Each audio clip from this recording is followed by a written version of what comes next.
Hoje nós vamos falar de uma das leis mais importantes desse livro até agora que a gente leu. Lei número 8, faça virem até você. O livro ele é bem claro, use uma isca se for preciso. A primeira coisa que eu preciso que você entenda é, diante de uma situação em que você está em guerra, diante de uma situação em que você está encurralado, diante de uma situação em que você está desesperado, diante de uma situação em que você tem que resolver alguma coisa, você precisa ser homem. Isso é a primeira coisa que eu preciso que você entenda. Você não pode desesperar.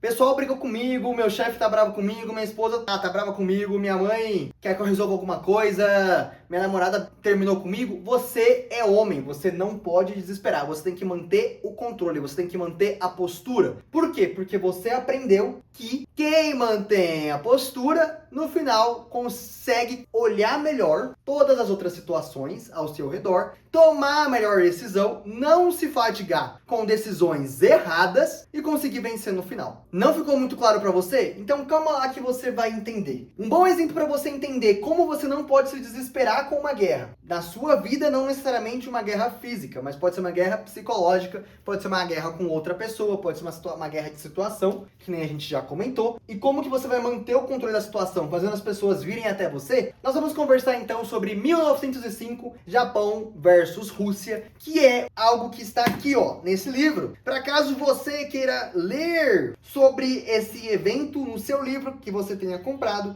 você pode ler isso na página 108, no segundo parágrafo dessa página. Está aqui grifado na minha mão e nós vamos falar então sobre essa guerra do Japão e da Rússia. Bom, eu preciso que você entenda o seguinte, né? O Japão, ele tinha acabado de começar a modernizar as tropas navais dele. Eles não estavam tão modernizados quanto a Rússia. Então, quando você pega a Rússia como uma potência, com as tropas muito bem modernizadas, se você coloca um confronto direto, hoje, agora, naquele momento da guerra, Japão contra a Rússia, o Japão perderia. Isso é muito claro. Só que aí, existia um general, que eu não vou lembrar o nome, vou até ter que pegar aqui no livro. Esse general, ele chamava Marechal Togo Heihachiro. Ele simplesmente, ele começou a divulgar informações falsas por aí, de que a Rússia poderia ganhar se atacasse o exército japonês. Mas ele precisava ganhar tempo. E é por isso que ele divulga essas informações falsas. Porque aí a Rússia, ela se apressa. Ela fala, olha só, a gente pode acabar com essa guerra agora. Então vamos, sem estratégia, ganhar essa guerra. E aí então a Rússia, ela tinha que atacar o Japão através de algo. Eu não entendi muito bem a geografia disso tudo. Mas eu desenhei aqui um mapa mundi. Pra você, bem simplificada. América do Norte, América do Sul, África, Europa, Oceania.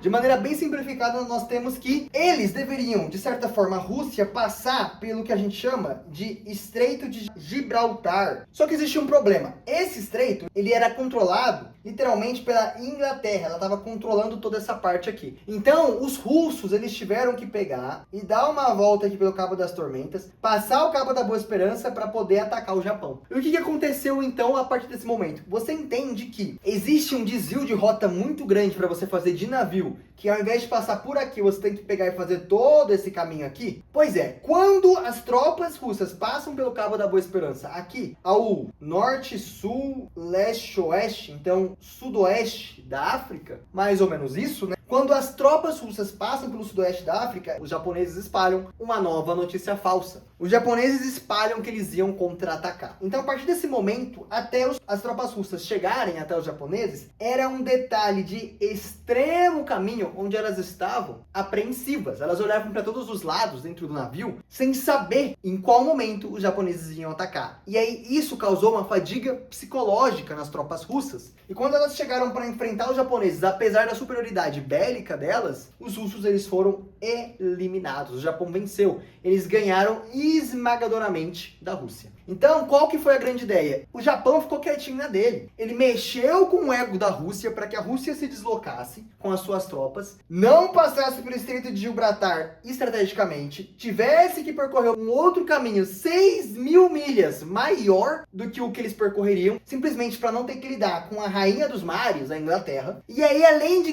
provocar um cansaço físico, as tropas japonesas provocaram um cansaço psicológico nos russos, para que os russos acreditassem que eles iam contra-atacar. Dessa maneira, enquanto os russos estavam se desgastando psicologicamente pela apreensão, os japoneses estavam em casa, tranquilos, tanto fisicamente se alimentando bem, quanto psicologicamente, porque eles sabiam que os russos estavam longe. Ou seja, a estratégia de fazer os russos irem até os japoneses foi uma estratégia bem sucedida. E da mesma forma, você tem que fazer as pessoas virem até você. Só que eu sei que parece um pouco contraditório, eu sei que parece um pouco sem nexo o que a gente está conversando aqui, porque nós não estamos falando de guerra. Como que as pessoas vão vir até mim? Pois é, eu preciso que você entenda que se você faz a pessoa vir até você, essa pessoa ela começa a jogar no seu campo, nas suas regras. Isso é o seu território, você consegue preparar o território para você vencer. A ideia do pote de mel que o autor do livro 48 Leis do Poder vai trazer pra gente é: o urso é um ser muito forte, ele é um ser que não é facilmente domável, ele é um ser muito raivoso. Só que se você prepara uma armadilha com um pote de mel, você consegue, por meio do pote de mel, deixar o urso mais manso e você consegue abater ele. E aí então, para você que ficou no vídeo até agora, eu trago secretamente o ponto número 5, que é a aplicação prática. E você que já acompanha e já é inscrito do canal, você sabe que todo e qualquer capítulo desses livros que nós estamos lendo, você precisa aprender uma aplicação prática para você aplicar na sua vida e conseguir ascender. Então eu tenho 3 aplicações práticas aqui para você, número 1, número 2 e número 3, e eu gostaria que você assistisse todas elas e conseguisse aplicar pelo menos uma na sua vida. Número 1, negociações. Quando você vai negociar com alguém, é muito mais fácil que você traga essa pessoa para o seu território. Quando a pessoa se desloca e vem para o seu território, para o seu escritório, para algum lugar que te pertence, ela já está em desvantagem. Então você tem um cliente, em vez de você se deslocar até a casa dele, em vez de você se deslocar até o escritório dele para você fechar um negócio, você tem que dar um jeito, estrategicamente, de fazer ele se deslocar até o seu escritório. Quando ele se desloca até o seu escritório, a partir desse momento ele está em desvantagem psicológica e a chance dele fechar o contrato com você é muito maior. Ponto número 2, conflitos. Se alguém tá com raiva de você e tá gritando, tá fazendo um escarcéu com você, você tem que manter frio, esperar ela gastar toda a energia dela. Você não pode se desesperar, você tem que manter o controle da situação, deixar essa pessoa gastar toda a energia dela durante a briga dela.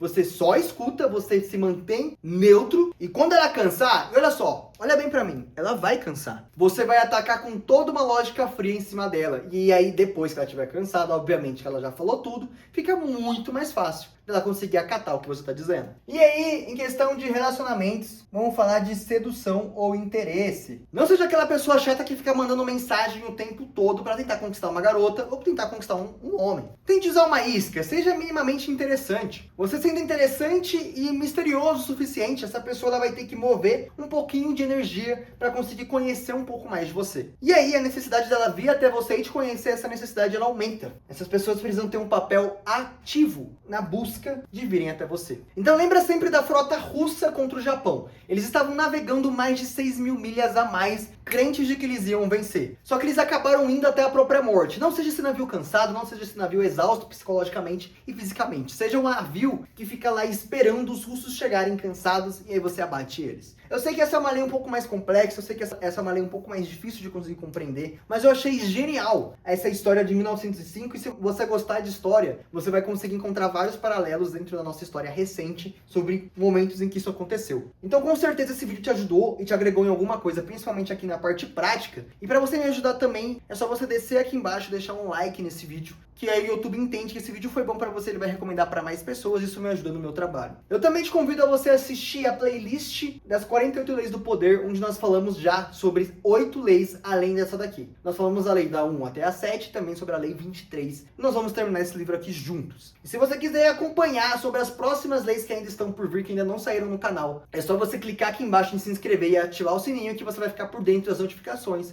quando sair um vídeo novo. Lembrando que sempre eu coloco o vídeo um dia sim, um dia não. E esse foi meu papo aqui de irmão pra você hoje. E a gente se vê então daqui a 2 dias no próximo vídeo, na próxima lei, na lei número 9.